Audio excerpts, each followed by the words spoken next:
Sud Radio Média, l'invité du jour. L'invité du jour, c'est Philippe Tessier. Bonjour, vous êtes producteur et c'est grâce à vous qu'on va découvrir tout ce qu'on a toujours voulu savoir sur la Légion d'honneur. C'est un documentaire qui sera diffusé sur Planète Plus le 14 juillet, évidemment, puisqu'il y aura une nouvelle comment on dit, fournée ou cuvée de la Légion d'honneur. C'est un documentaire inédit réalisé par Feriel Ben Mahmoud et vous allez nous raconter un petit peu comment vous avez pu tourner ce documentaire, parce que c'est quelque chose d'assez mystérieux, la Légion d'honneur. C'est lui qui est venu vous proposer l'idée, le réalisateur, ou c'est vous qui avez eu cette idée? Non, c'est Alain Pancrazy, le coproducteur du film, et moi-même. En fait, on a rencontré le grand chancelier, le général Puga, le grand chancelier de l'époque, puisqu'il vient d'être remplacé.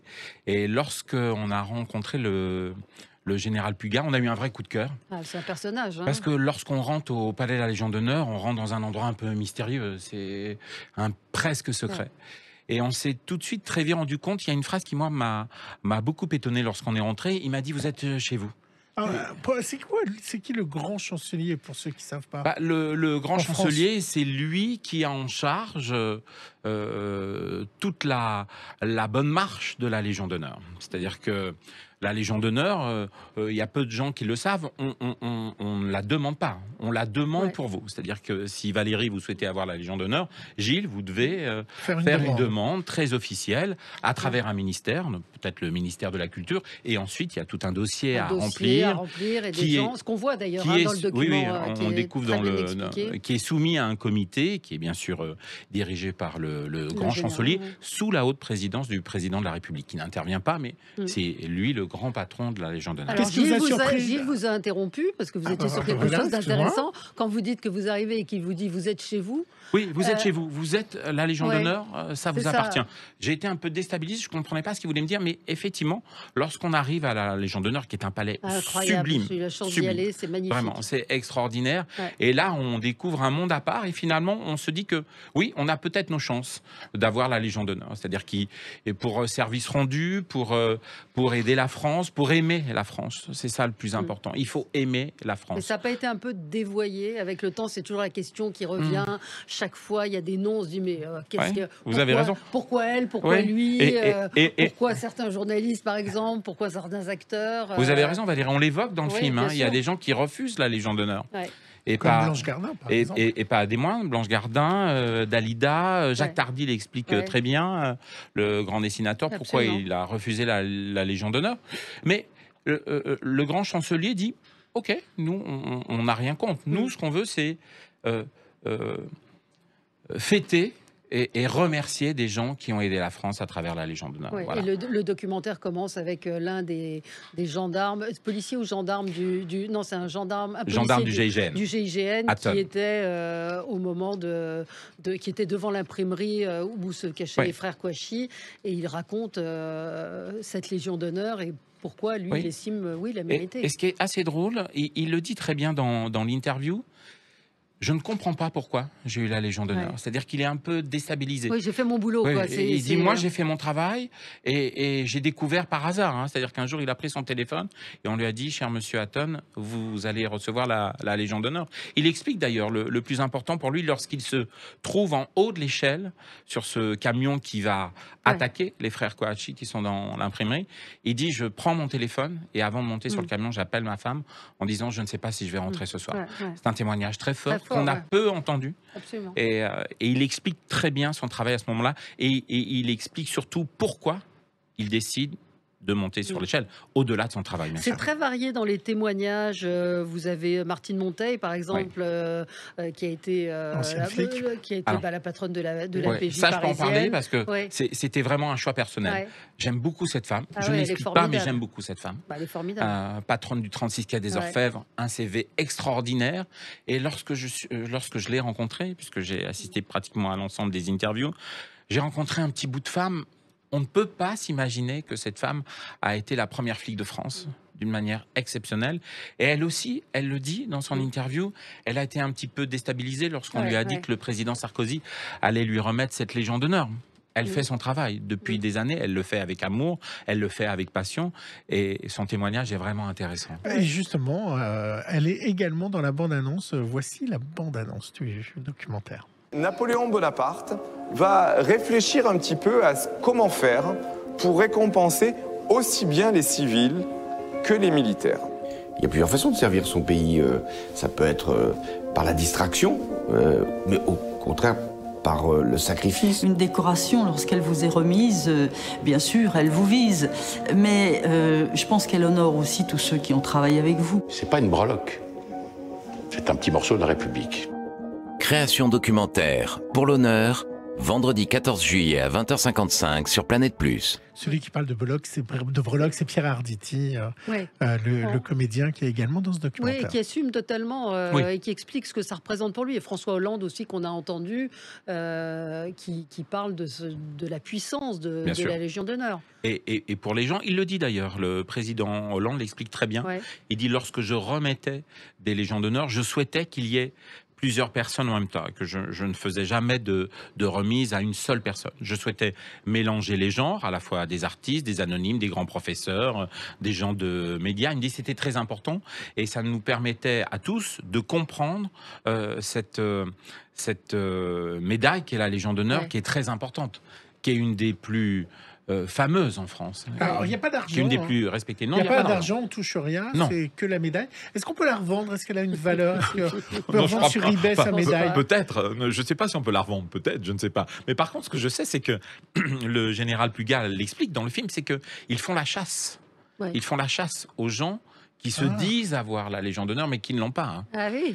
Et on risque quoi, vous savez? On risque la première fois une lettre de... Et après une amende ou pas? Et après une amende, et puis ça peut aller plus loin. Ça veut dire il y a tout ce cérémonial aussi qui est très bien raconté dans le documentaire, de la remise de la médaille, de la façon dont elle est épinglée, remise. Il y a cette femme alors, ça se fait en deux soignante. parties, exactement. L'infirmière l'explique très bien. Alors, première chose, on vous annonce que vous allez recevoir la Légion d'honneur à travers les équipes de la Légion d'honneur. Et puis ensuite, quelques mois après, lorsque la nouvelle est sortie au journal officiel, on fait ce qu'on appelle la remise de la Légion d'honneur. Alors vous pouvez le faire avec des amis, avec des ministres, avec des gens connus, pas connus, etc. Et c'est ce que souhaitaient les équipes de Canal+, de Christine Coquelin. Ils voulaient absolument, à travers bien sûr des personnalités, mais pas que, avec des anonymes. On est allé voir des médecins, on est allé voir des gens qui font les robes des grands avocats sur la place de Paris et qui tous, à leur manière, nous racontent pourquoi cette Légion d'honneur les a autant touchés. Et je trouve que, vous le disiez Valérie, cette infirmière nous parle avec son cœur. Moi, je vous dis la vérité, moi, elle m'a fait pleurer. Parce que je trouve que la manière dont elle raconte son métier, la manière dont elle dit, voilà, lorsque le Covid est arrivé, j'ai posé mon téléphone, j'ai appelé ma famille en disant je reste avec eux. J'y suis allée, je reste avec eux. Voilà, il y a des choses très touchantes. Et elle le prend comme une reconnaissance de la France. C'est ce qu'elle dit d'ailleurs. Elle est très fière de ça. C'est une vraie reconnaissance. Bravo, le mot est juste. Et c'était important pour nous. C'était important pour moi et mes équipes de montrer ces anonymes. La Légion d'honneur, ça n'est pas que dans les palais dorés de la République. C'est aussi dans la rue. Mais on ne la porte pas. Voilà. Alors certains la portent, Pierre Arditi la porte, le président Hollande la porte, Thierry Marx, qu'on découvre dans le film, la porte dans certaines occasions, mais on la porte pas n'importe comment, la Légion d'honneur. Pierre Arditi le dit, c'est un bout de la République, donc il faut la respecter. Si je la perds, on m'en refait une alors, c'est vous qui allez dans ces magasins. Il y a une boutique à côté du Palais Royal, où vous achetez les médailles. Exactement. J'ai l'ordre du mérite, moi. Mais alors, mais attention, parce que lorsque vous allez acheter votre médaille, je rappelle qu'il y a 5 grades, chevalier, officier, commandeur, grand officier et grand quoi. Parfois, certaines personnes se trompent. On ne sait pas si c'est fait exprès ou pas, mais elles se trompent. Est-ce que vous avez... pardon, est-ce que vous... Oui, alors elles sont en quoi, les médailles? Elles sont en or? Non, pas du tout. C'est en tissu et des petites rosettes, toutes simples. Et il y a une boutique spécifique qui les fabrique. Au Palais Royal, et on vous épingle effectivement la médaille que personne ne porte hors cérémonie officielle. Vous avez réussi à comprendre ou à rentrer, on voit à un moment la table de délibération. Les secrets des délibérations sont exclus, ceux qui ont un casier judiciaire? Non. Parce que ça reste secret. On nous a autorisé à filmer les membres de ce comité. On nous a autorisé à filmer l'arrivée du grand chancelier, le général Puga. Mais ensuite, ce vote reste à huis clos, donc on nous a, hélas, fermé les portes. On n'a pas pu en savoir plus. On nous a simplement dit, le jour où on filmait, qu'ils évoquaient un cas de quelqu'un qui avait un casier judiciaire. On allait donc lui retirer la Légion d'honneur, puisque si vous avez un casier judiciaire, vous ne pouvez plus porter la Légion d'honneur. De plus d'1 an, c'est ce que j'ai appris dans le document. Absolument. C'est relativement rare, non, qu'on retire la Légion d'honneur. Ça arrive, certains politiques. Mais quand Nicolas Sarkozy la donne à Tom Cruise, est-ce que c'est justifié? C'est une vaste question. C'est une vaste question. Il n'a rien fait pour la France, Tom Cruise. Il a fait des bouchons. Alors, oui. Alors, vous avez raison, il a fait des bouchons. Mais, je ne suis pas expert en Tom Cruise, mais ce que je peux vous dire, lorsque un Mission Impossible débarque dans la capitale et qui tourne pendant un mois, c'est entre 4 et 500 personnes. Par incident, c'est pas loin de 1000 personnes qui, à Paris, vont travailler sur ce film. C'est une manière d'honorer aussi des personnalités pour la République. C'est un hommage qui est fait à certaines personnalités. Et c'était pour ça aussi que je souhaitais faire ce film. Je pense que pour l'honneur, quand on voit tout ce qui se passe en ce moment, c'est important de parler d'honneur. Moi, je suis quelqu'un qui arrive de Vaux-en-Velin, qui est une banlieue qui a été très chaude pendant les années 80. Il ne faut pas oublier d'où on vient. Même si moi, je n'aime pas trop ce mot, le mot respect est important.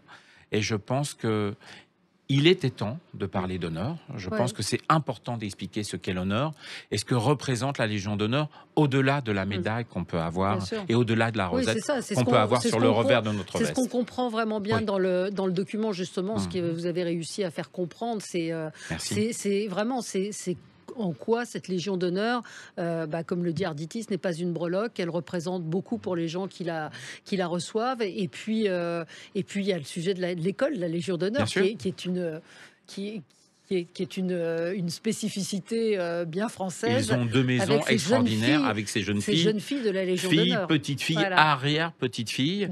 Lorsque Napoléon a décidé de créer la Légion d'honneur, il a aussi décidé de créer ces 2 écoles où on apprend l'honneur, on apprend le respect, on apprend la bienveillance, on apprend d'aider son prochain. Bref, ce sont 2 écoles extraordinaires, notamment celle de Saint-Denis qui est exceptionnelle. Il n'y a pas de limite, on peut en donner 100 comme on peut en donner 20 dans une année? Non, il y a un quota, je ne suis pas spécialiste en chiffres, je crois que c'est un peu plus de 2000 personnes qui sont récompensées par an. Il n'y en aura pas plus. Il n'y en a pas plus. Et il y a la parité depuis quelques années. La parité est importante, homme-femme. Ça, c'est important. Je voulais juste revenir sur ce que vous disiez sur l'importance de la Légion d'honneur. Harry Roselmack l'explique. Il n'y a pas de couleur à la Légion d'honneur. Il n'y a pas d'orientation sexuelle à la Légion d'honneur. Le plus important, et il le dit d'ailleurs, lorsqu'on lui a dit que vous alliez avoir la Légion d'honneur, il a hésité. Il dit, moi qui étais en première ligne à l'époque du 20h, est-ce qu'on me la remet parce que je suis le présentateur du 20h, où justement, et il explique très bien, il dit, j'ai d'abord réfléchi et j'ai ensuite accepté, j'ai compris pourquoi on me remettait la Légion d'honneur. C'est passionnant, c'est à découvrir sur Planète Plus, évidemment, il y a des replays pour l'honneur, c'est disponible également sur MyCanal. Merci beaucoup Philippe Tessier d'avoir été avec nous. Merci à vous, est-ce que je peux dire encore juste une chose? Allez-y. Les images de ce documentaire ont été tournées par un cadreur qui s'appelle Guillaume Taverne, qui nous a quittés il y a quelques semaines dans des conditions terribles. Vous qui arrivez TF1, vous l'aviez peut-être rencontré. C'est lui qui a fait 80% des images. Je voulais lui dédier ce film. Vous avez entièrement raison de le faire. On pense à lui, évidemment. Et on lui rend hommage. Merci à vous. Tout de suite, c'est Jean-Jacques Bourdin.